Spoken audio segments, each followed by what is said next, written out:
Yes guys, how's it going? Welcome back to a new video. This is the pre-match chat ahead of the Newcastle versus Crystal Palace game at 5:30 at Selhurst Park. I am down in London at the moment. We actually travelled down last night, did the classic, went out and probably had too many beers last night. So I've woken up feeling a little bit groggy.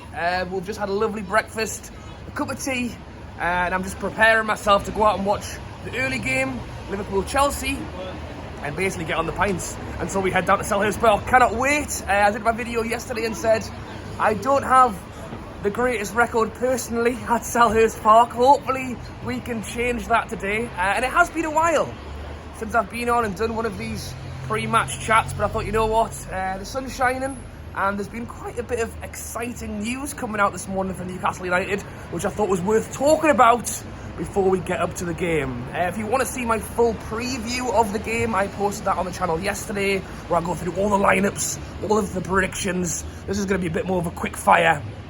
And the big news coming out this morning, really, and a little bit of noise last night, is that it could well see Bruno feature in this game against Palace. Now, we know that he had his ankle injury. We've seen the images of him going over on his ankle. It looks like quite a nasty one. The scans revealed that there was no serious damage, hopefully. As I say, everything I'm saying, touch wood, big up Chris Wood, who obviously left on loan yesterday.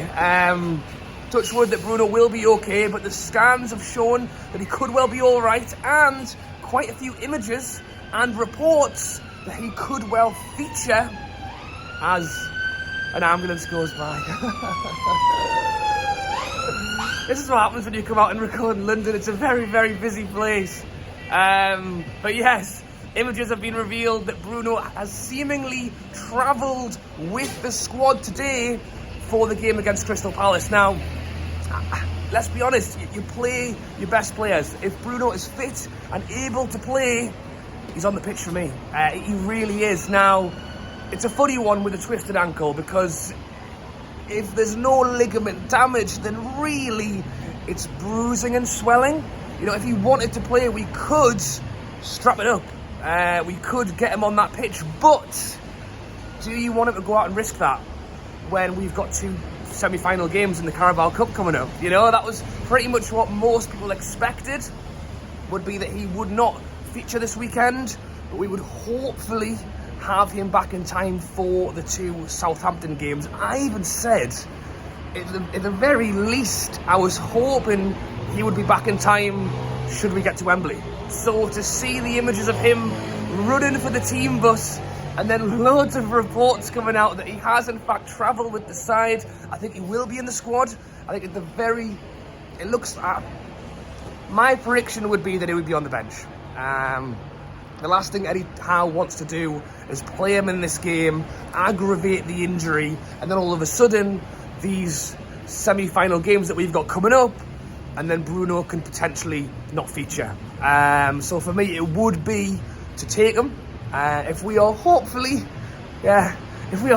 up in the first half, and we don't need to bring him on, that's our ideal. But with 30 minutes to go, still 0-0. It's not a bad player to bring on from the benches at Bruno Guimarães. So we will wait and see what happens. But I would imagine that he will be there, but maybe not from the start. So we'll keep our eyes peeled out for later on today. And then the other big news coming out that everyone's big split opinion on this one is Anthony Gordon heading to Newcastle United. Well, the news really is that Everton have gone and signed Dan Juma on loan, which for a lot of people is freeing up Gordon to now leave Everton this January window. It's someone that we've been linked with in the past. We were linked with him back in the summer window, and it seems like it's someone Eddie Howe is quite keen on. I think a lot of the split opinion on the fan base, in my eyes, isn't necessarily, or for me, I'll say for me anyway, isn't around whether he's a good player or not. It's more just that he's a bit of a prat. To be honest, that's probably the nicest way I can put it, is that he's a bit of a prat on the pitch. The way he's acted in the past, But generally speaking, for Eddie Howe, who wants someone to press and work hard, these are things that Eddie Howe ranks very, very highly on his list for players. Is guys who will go out there, will give it their all, will run the distance. And you look at the stats on Gordon and his presses. You think about Newcastle's press in that final third. Gordon's the kind of player that we can put on and would do that. You guys are going to have to let me know your thoughts down below. On the video that I did yesterday, I mentioned them a little bit, but this is what I mean. This January window is heating up and up, because in the last 24 hours, this is kind of going a bit crazy. Anthony Gordon himself has been mixing the pot a little bit, because he's been on Twitter and Instagram liking people's statuses. Actually, I think there was one guy who actually messaged him privately on Instagram and said Newcastle ? And he liked it.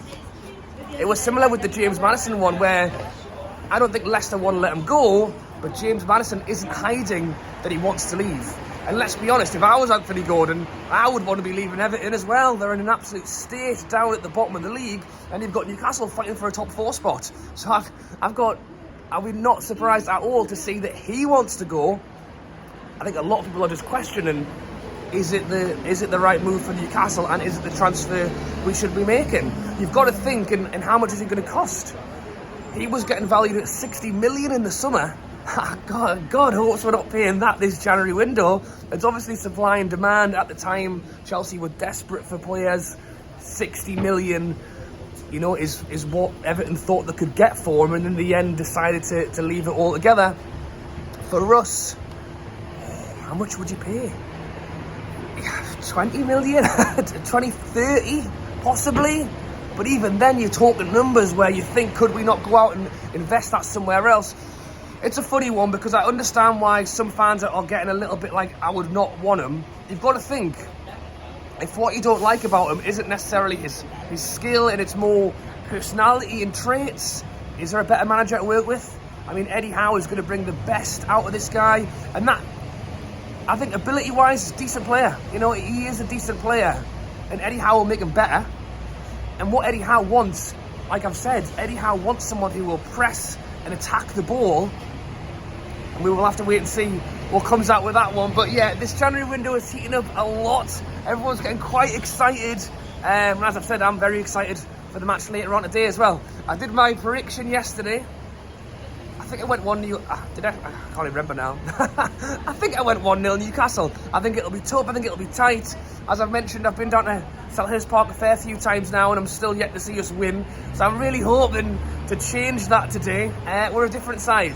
Look, the last time I was there, I'm sure Graham Jones was the manager, so things have changed since then, and I'm hoping so can the scoreline. So let me know your predictions down in the comments down below. Let me know your thoughts on Bruno.